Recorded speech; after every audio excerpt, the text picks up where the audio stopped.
उदित चंद्र जी। राधे राधे महाराज जी, आपके चरणों में मेरा कोटि कोटि प्रणाम। महाराज जी, मैं साइंस का विद्यार्थी हूँ। मैं एक एग्जाम की तैयारी कर रहा हूँ। मेरी समस्या है कि मैं पूरी मेहनत से परीक्षा की तैयारी कर रहा हूँ, क्लास में हर प्रश्न का उत्तर भी देता हूँ, किंतु कोई भी परीक्षा के समय मैं घबरा जाता हूँ।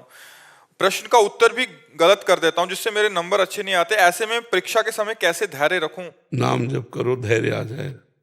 5 वर्ष का प्रहलाद बालक है और हिरण्यकश्यप से दैत्यराज कह के बात करता है, और आग में जलाया जाता है, विष पिलाया जाता है, सर्पों से कटवाया जाता है, हाथियों से रौंदाया जाता है, समुद्र में पत्थर बांध के डुबाया जाता है, पहाड़ से दबाया जाता है, बिल्कुल भयभीत नहीं होता, सिंह की तरह रहता है। क्यों? हरि नाम चल रहा है।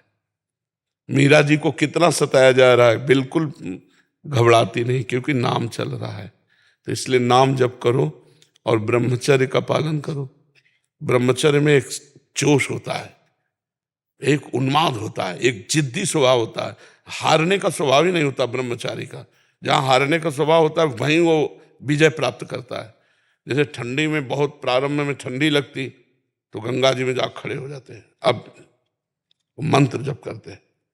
धीरे धीरे शरीर को ऐसा अभ्यास हो गया, ठंड हवा अभ्यास योग युक्त है ना। डरो किस बात से, किस बात से घबराहट? जब हमारी वीर शक्ति क्षीण हो जाती है, स्मृति कमजोर होने लगती, तो एक घबराहट पैदा होने लगती। हमें अपने ऊपर विश्वास नहीं होता, तभी तो घबराहट पैदा होती। नहीं नहीं, नाम जप करो। थोड़ा व्यायाम करते हो, दंड बैठक मारते हो, हाँ, ब्रह्मचर्य से रहो और सात्विक भोजन करो और नाम जप करो। एकदम हाजिर जवाब, एकदम सिंहवत रहो। मनुष्य जीवन मिला है ढंग, किस बात से घबरा? फेले तो हो जाएंगे, फिर पढ़ेंगे, फिर पास होंगे। एक ही है क्या कि पढ़ लिख करके ही हमारा जीवन बनेगा? देखो, हम व्यापार करेंगे, किसानी करेंगे, लेबरी करेंगे, घबराना क्या है? बिल्कुल मस्त रहना चाहिए, घबराना नहीं। बहुत याद करो, घबरा गए तो भूल गए। महाराज जी, बहुतों का प्रश्न है। हाँ, काफी जो बच्चे होते हैं पढ़ते हैं, वो मेन इंटरव्यू में या मेन परीक्षा में। हाँ, घबराने की क्या जरूरत है? पढ़े जो हमने पढ़ा लिखा है, अगर हम घबरा जाएंगे तो पढ़ा लिखा जो भी है वो भी भूल जाएंगे। इसलिए घबराने और इससे रोकने के लिए नाम जप की जरूरत है, ब्रह्मचर्य की जरूरत है, सात्विक आहार की जरूरत है, और अपने को स्वभाव को बदलने की जरूरत है।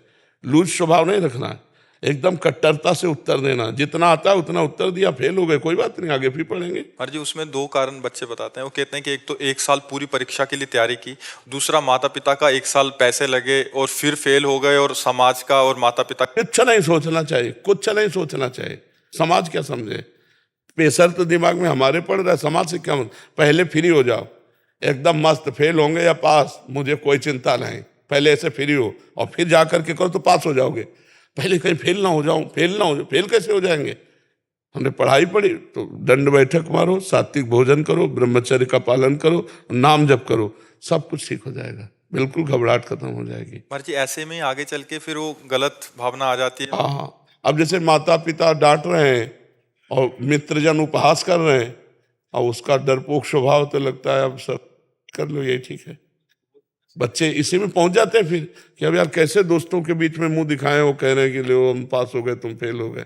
माता पिता घर जाओ, देखो ना वो पास हो गया, इतना रुपया लगाया, और वो बेचारा डिप्रेशन में बच्चा चला जाएगा, या तो फिर की सोच लेगा। ऐसे नहीं करना चाहिए यार। मनुष्य जीवन मिला है, बड़ा मस्त जीवन रखना चाहिए। इसमें नहीं, कमजोरी नहीं लानी। हम कहते प्रमाद नहीं, प्रमाद और मस्ती में अंतर है।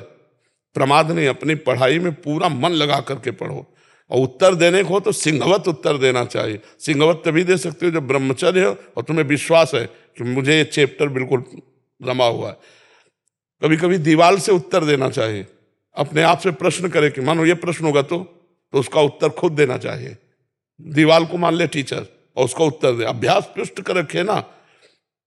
एक आर्मी में जाने वाला आदमी इतने किलोमीटर दौड़ना, इतनी छलांग मारना, इतना करना करता है ना रोज, तो हम अपने स्कूल के विषय को जानते हैं कि इसी विषय पर प्रश्न होगा।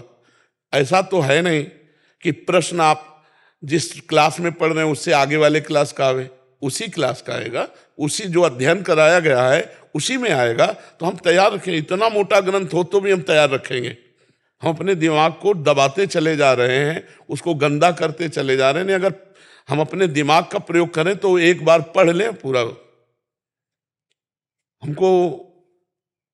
हमें एक बार कोई बात सही ढंग से बता दो और हम उसको बिल्कुल ऐसे सुन लें, ऐसे फिर आप 50 वर्ष बाद पूछ लेना, वो बिल्कुल रिकॉर्ड मिलेगी।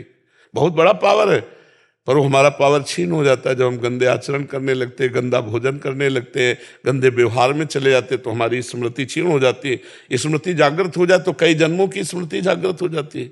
आप डरो मत, बलवान बनो, ठीक है। महाराज जी इसमें आपने एक कारण बताया, मूल कारण ब्रह्मचर्य। हाँ जी सबसे बड़ा तो यही लग रहा है अभी कि 100 में से 95 तो इसी में। ब्रह्मचर्य जो होता है एकदम उफान मारता है, जैसे सांप को छेड़ दो फुसकार करे, ऐसे होता है ब्रह्मचारी। जरा सा उनके अपमान की वृत्ति कर दी ना परशुराम जी के पिता, काट के फेंक दिया। 21 बार क्षत्रियों को विश्व के क्षत्रियों को, उनका ब्रह्मचर्य ही तो था। शास्त्राबाहु अर्जुन के सामने कोई खड़ा होने का अधिकार नहीं रखता था, युद्ध की बात जान, ऐसे काट के फेंक दिया फरसे से परशुराम जी ने। एक जोश होता है, एक तेज होता है, एक महानता होती है, तो वो सबके अंदर है, उसको नष्ट कर रहे हैं। आज महानता को नष्ट कर, शराब पीते, मांस खाते, बेविचार करते, नशा करते, अपना नाश कर रहे हैं। अगर अभी संयम से चलो, अभी उठ जाओ। न संयम है, न नियम है, न धर्म है, न भजन है, बस वही व्यभिचार, वही खान पान गंदा, वही सोच गंदी, तो फिर निकलते चले जा रहे हैं।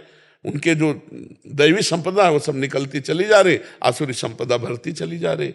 एक छोटा बालक है, जाकर के बालकों ने बताया तुम्हारे पिता के गले में परीक्षित महाराज चक्रवर्ती सम्राट राजा परीक्षित ने मरा हुआ सर्प डाल दिया। तो उनका ऐसा, उसे चक्रवर्ती सम्राट होने का गर्व है, वो समझता है ऋषियों में अब ताकत नहीं रही। जल उठाया और कहा मैं श्राप देता हूं, आज के 7वें दिन तक्षक नाग आएगा और उस परीक्षित को काटेगा और वो मर जाएगा।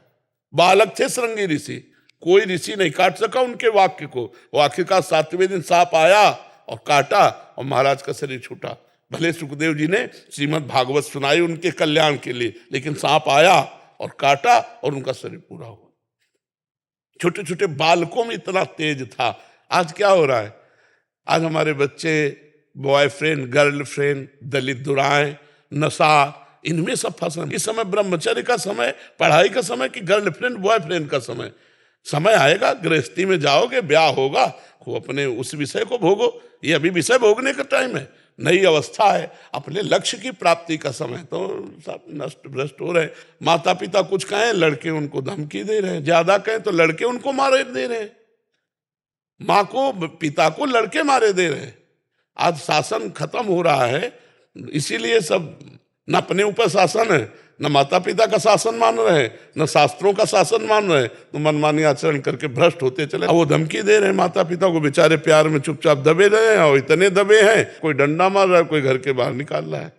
ये है आज की पढ़ाई का फल नए नए बच्चों के, जहाँ विद्या विनयम ददाति। माँ को भगवान के समान मानना चाहिए, पिता को भगवान के समान मानना चाहिए, विनय युक्त व्यवहार करना चाहिए, नशा प्रपंच से दूर रहना चाहिए, दूसरे की माताओं बहनों को पवित्र भाव से देखना। ये ज्ञान है। तो अज्ञान की धूम मच रही है। अगर कोई दूसरे की बच्ची को छेड़ रहा है तो वीडियो बना सकते हैं, लेकिन बचा नहीं सकते।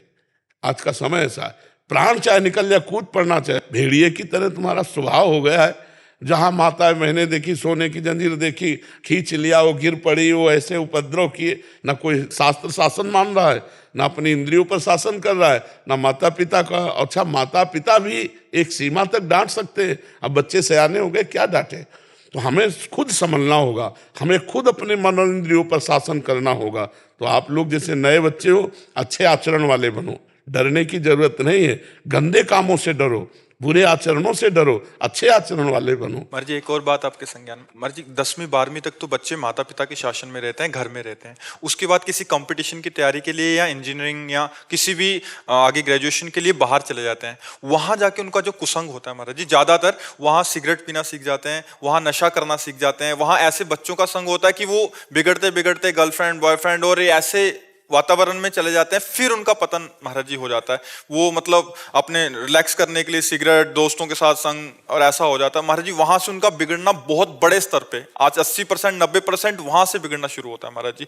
10वीं 12वीं तक तो फिर भी शासन में रहते हैं, फिर भी उसके बाद ज्यादा इनका। हमको तो ऐसा लगता है कि हमको खुद अपने जीवन को बचाना पड़ेगा। हमें कोई बचा सके ऐसी आशा मत रखो। अगर आप अपने को बचाना चाहोगे तो कहीं भी जाओ, आपको कोई नहीं गिरा सकता। और जब आप गिरना चाहोगे तो कहीं जाओ चाहे ना जाओ, आप अपने आप गिर जाओगे।